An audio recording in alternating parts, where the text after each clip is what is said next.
नमस्कार दोस्तों, आज फिर हम एक नई मोटिवेशनल कहानी के साथ हाजिर हुए हैं। एक राजा युद्ध में हार गया तो शत्रु सैनिकों से बचने के लिए एक गुफा में छिप गया। सैनिकों ने पत्थरों से बंद कर दी थी गुफा। जो लोग सफलता पाना चाहते हैं उन्हें अंतिम पल तक हिम्मत नहीं हारना चाहिए। जिस पल हम हार मान लेते हैं उसी समय हम असफल हो जाते हैं। ये बात एक लोक कथा से समझ सकते हैं। कथा के अनुसार पुराने समय में एक राजा युद्ध में हार गया था। उसके सभी सैनिक मारे जा चुके थे। राजा किसी तरह अपना जान बचाकर जंगल में भाग गया। सैनिक उसका पीछा कर रहे थे। वह बचने के लिए एक गुफा में छिप गया। सैनिक राजा को जंगल में खोजते खोजते उस गुफा तक पहुंच गए। गुफा के अंदर राजा को ढूंढा, लेकिन सैनिक उसे ढूंढ नहीं सके। बाहर आकर सैनिकों ने बड़े बड़े पत्थरों से वो गुफा बंद कर दी। गुफा बहुत गहरी थी। अंदर की ओर राजा छिपा हुआ था। वह काफ़ी थक चुका था।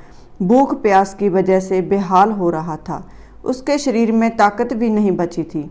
शत्रु सैनिक गुफा बंद करके वहां से चले गए तो राजा अंदर बैठा बैठा सोच रहा था कि अब तो उसका जीवन खत्म हो गया। वह गुफा से कभी बाहर नहीं निकल पाएगा। राजा निराश हो चुका था। तभी उसे अपनी माँ की बात याद आई। उसकी माँ कहती थी कि कुछ तो कर, यूं ही मत मर।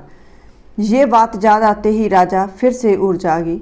उसने सोचा कि कोशिश किए बिना हार नहीं मानना चाहिए। राजा गुफा के द्वार से पत्थरों को हटाने का काम शुरू कर दिया। कड़ी मेहनत के बाद राजा ने बड़े बड़े पत्थर खिसका दिए।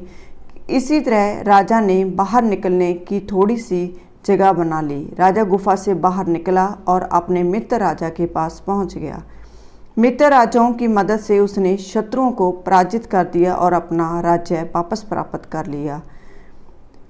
सीख इस कथा से हमें यही सीख मिलती है कि हमें सफलता मिलने तक हार नहीं मानना चाहिए। जिस पल हम हार मान लेते हैं उसी समय हम असफल हो जाते हैं। धन्यवाद दोस्तों।